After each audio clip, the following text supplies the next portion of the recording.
خبیب بن عدی مدینہ منورہ کے رہنے والے اور انصار میں سے تھے۔ جنگ بدر اور جنگ احد میں شریک ہوئے۔ ہجرت سے پہلے مسلمان ہوئے۔ غزوہ بدر میں شریک تھے اور مجاہدین کے اسباب کی نگرانی سپرد تھی۔ اس غزوہ میں انہوں نے حارث بن عامر بن نوفل کو قتل کیا۔ 3 ہجری میں غزوہ رجی ہوا۔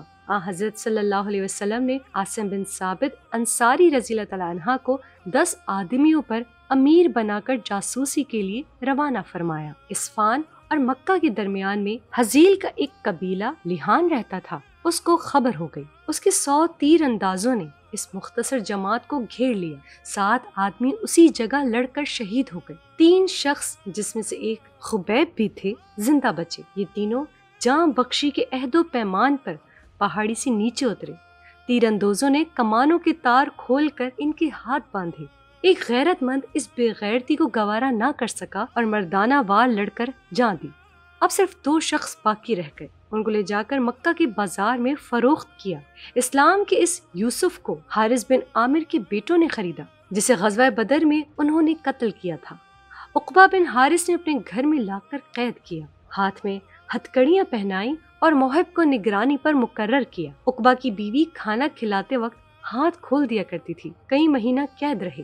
عشر حرم گزر گئے تو قتل کی تیاریاں ہوئیں۔ خبیب رضی اللہ تعالیٰ عنہ نے محب سے 3 باتوں کی درخواست کی۔ معزز ناظرین، اگر آپ ہمارے چینل پر نئے ہیں اور ابھی تک سبسکرائب نہیں کیا تو پہلے سبسکرائب کریں اور گھنٹی کے بٹن کو بھی کلک کریں تاکہ آپ ہماری تمام ویڈیوز سے باخبر رہ سکیں۔ آپ بھی شیریں پہ لانا، بتوں کا ذبیحہ نہ کھلانا، قتل سے پہلے خبر کر دینا۔ یہ آخر درخواست عقبہ کی بیوی سے بھی کی تھی۔ قتل کا ارادہ ہوا تو اس نے ان کو آگاہ کر دیا تھا۔ انہوں نے طہارت کے لیے اس سے استرا مانگا، اس نے لا کر دے دیا۔ اس کا بچہ کھیلتا ان کے پاس چلا آیا۔ انہوں نے اس کو اپنی ران پر بٹھایا۔ ماں کی نظر پڑی تو دیکھا ننگا استرا ان کے ہاتھ میں ہے اور بچہ ان کے زبانوں پر ہے۔ یہ منظر دیکھ کر کانپ اٹھی۔ خبیب رضی اللہ تعالیٰ عنہ نے فرمایا، کیا تمہارا خیال ہے کہ میں اپنے خون کا اس بچے سے انتقام لوں گا؟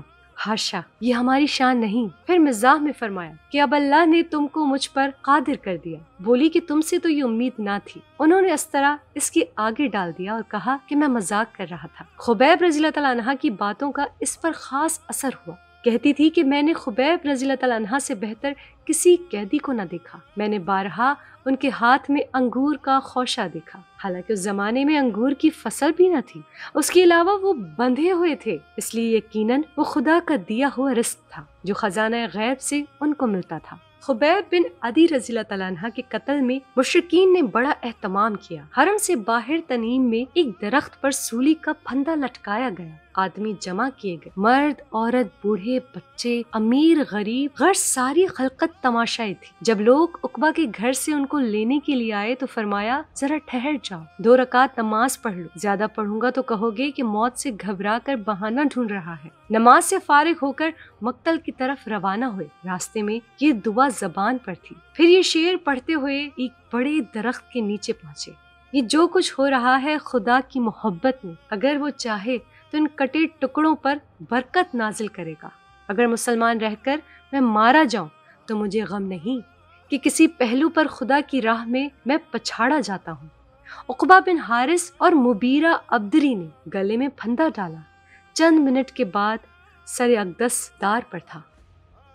حضرت صلی اللہ علیہ وسلم کو اس واقعے کی خبر وحی کے ذریعے سے ہوئی تو فرمایا کہ اے خبیب، تجھ پر سلام، اور عمرو بن امیہ زمری کو اس شہید وفا کی لاش کا پتہ لگانے کے لیے مکہ بھیجا۔ عمرو رات کو سولی کے پاس ڈرتے ڈرتے گئے، درخت پر چڑھ کر رسی کاٹی، جست اطہر زمین پر گرا، چاہا کہ اتر کر اٹھا لے، لیکن یہ جسم زمین کے قابل نہ تھا۔ فرشتوں نے اٹھا کر اس مقام پر پہنچایا جہاں شہیدان وفائے راہ خدا کی روحیں رہتی ہیں۔ عمرو بن امیہ کو سخت حیرت ہوئی، بولے کہ کیا انہیں زمین تو نہیں نگل گئی؟ قتل کرتے وقت مشرکین نے قبلہ رخ نہیں رکھا تھا، لیکن جو چہرہ قبلہ کی طرف پھر چکا تھا وہ کسی دوسری طرف کیوں کر پھر سکتا تھا؟ مشرکین نے بار بار پھیرنے کی کوشش کی مگر ناکامی ہوئی۔ خبیب رضی اللہ تعالیٰ عنہ نے جو دعا کی تھی اس کا اثر 1 سال کے اندر ظاہر ہو گئے۔ جو لوگ ان کے قتل میں شریک تھے نہایت بے کسی کی حالت میں مارے گئے۔ اس واقعے کا کفارہ مکہ پر اتنا گہرا اور زبردست اثر ہوا کہ ابو سفیان جیسے سخت دل انسان نے اپنے کمسن بیٹے معاویہ رضی اللہ تعالیٰ عنہ کو چھاتی سے لگا لیا۔ سعید بن عامر رضی اللہ تعالیٰ عنہ جب اس واقعے کو بیان کرتے تھے تو بے ہوش ہو جاتے تھے۔ یہ بھی بیان کیا جاتا تھا کہ زمین اسی وقت شک ہو گئی اور ان کی لاش اس میں سما گئی۔ سراقہ بن مالک رضی اللہ تعالیٰ عنہ سراقہ بن جاسم کے نامے سے پہچانے جاتے ہیں۔ ہجرت میں مکہ سے نکلنے کے بعد رسول اللہ صلی اللہ علیہ وسلم کا تعاقب انہی نے کیا تھا۔ شب ہجرت میں جب حضرت صلی اللہ علیہ وسلم مشرکین کو غافل پا کر مکہ سے نکل گئے اور مشرکین کو اپنے مقصد میں ناکامی ہوئی تو انہوں نے اعلان کیا کہ جو شخص محمد صلی اللہ علیہ وسلم اور ابو بکر رضی اللہ تعالیٰ عنہ کو قتل کر دے گا یا انہیں زندہ پکڑ لائے گا اس کو گراں قدر انعام دیا جائے گا۔ سراقہ اپنے قبیلے بنی مدلج کے مجلس میں بیٹھے ہوئے کہ ایک شخص نے آ کر ان سے کہا کہ میں نے ابھی ساحل کی طرف کچھ سیاہی دیکھی ہے، میرا خیال ہے کہ وہ محمد صلی اللہ علیہ وسلم اور ان کے ساتھی تھے۔ سراقہ کو یقین ہو گیا، لیکن انعام کی طمع میں انہوں نے تردید کی کہ نہیں، وہ لوگ نہیں ہیں، تم نے فلاں فلاں شخص کو دیکھا ہوگا جو ابھی ہمارے سامنے گئے ہیں۔ تھوڑی دیر کے بعد سراقہ اٹھ کر گھر گئے اور لونڈی سے کہا کہ وہ گھوڑا تیار کر کے انہیں آ کے ایک مقام پر دے اور نیزہ سنبھال کر چپکے سے گھر کی پشت سے نکلے۔ لونڈی سے گھوڑا لیا اور لوگوں کی نظر بچا کر نکل گئے اور گھوڑا دوڑاتے ہوئے حضرت صلی اللہ علیہ وسلم کے پاس پہنچ گئے۔ جیسے ہی قریب پہنچے گھوڑے نے ٹھوکر لی اور یہ نیچے گر گئے۔ اس سے انہوں نے بدشگونی پر محمول کیا۔ استخارہ کے تیر ساتھ تھے۔ فوراً انہوں نے ترکش سے نکال کر استخارہ دیکھا کہ وہ رسول اللہ کو غزن پہنچا سکتے ہیں یا نہیں۔ استخارہ خلاف نکلا، لیکن انعام کی طمع میں انہوں نے استخارے کی پرواہ نہ کی اور گھوڑے پر سوار ہو کر پھر آگے بڑھے۔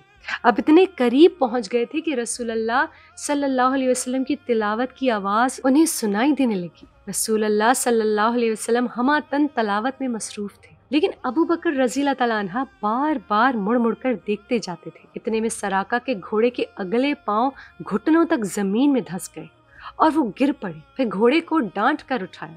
جب اس نے اپنے پاؤں زمین سے نکالے تو بڑا غبار بلند ہوا۔ اس دوسری بدشگونی پر انہوں نے پھر تیروں سے استخارہ کیا۔ اس مرتبہ بھی مخالف جواب ملا۔ اب انہیں اپنی ناکامی کا پورا یقین ہو گیا اور اب ان کے دل میں بیٹھ گیا کہ رسول اللہ صلی اللہ علیہ وسلم کو ضرور کامیابی ہو۔ چنانچہ انہوں نے آواز دے کر روکا۔ اب رک گئے اور سراقہ نے پاس جا کر کہا کہ آپ کی قوم نے آپ کی گرفتاری پر انعام مقرر کیا ہے اور ان کے ارادوں سے آپ کو خبردار کیا، اور جو کچھ زادرہ ساتھ تھا اس کو آپ کے سامنے پیش کیا۔ آپ نے اسے قبول نہیں فرمایا، البتہ یہ خواہش کہ وہ کسی کو آپ کی اطلاع نہ دیں۔ اس کے بعد سراقہ نے درخواست کی کہ انہیں ایک امان نامہ مرحمت فرمایا جائے۔ آپ نے عامر بن فہیرہ کو حکم دیا۔ انہوں نے چمڑے کے ٹکڑے پر امان نامہ لکھ کر دیا اور سراقہ لوٹ گئے۔ اس واقعے کے 8 سال بعد جب مکہ فتح ہو چکا اور مشرکین کی قوتیں ٹوٹ چکی اور حنین و طائف کی لڑائیاں ختم ہو لیں، اس وقت سراقہ رسول اللہ صلی اللہ علیہ وسلم سے، جبکہ آپ حنین اور طائف کے مارکوں سے واپس آ رہے تھے، راستے میں مقام جارانہ میں ملے اور رسول اللہ صلی اللہ علیہ وسلم کا عطا کیا ہوا امان نامہ پیش کر کے اپنا تعارف کروائے کہ یہ تحریر آپ نے مجھے دی تھی اور میں سراقہ بن جاسم ہوں۔ آپ نے ارشاد فرمایا، آج ایفا عہد اور نیکی کا دن ہے۔ سراقہ اس وقت مشرف با سلام ہو گئے۔ حجۃ الوداع میں حضرت صلی اللہ علیہ وسلم کے ساتھ تھے۔ چنانچہ جب حضرت صلی اللہ علیہ وسلم مقام اسفان میں پہنچے تو سراقہ رضی اللہ تعالیٰ عنہ نے سوال کیا، یا رسول اللہ صلی اللہ علیہ وسلم، ہم کو اس نو مولود قوم کی طرح تعلیم دیجیے جو گویا ابھی ظہور میں آئی ہے۔ ہمارا یہ عمرہ اسی سال کے لیے ہے یا ہمیشہ کے لیے؟ فرمایا نہیں ہمیشہ کے لیے۔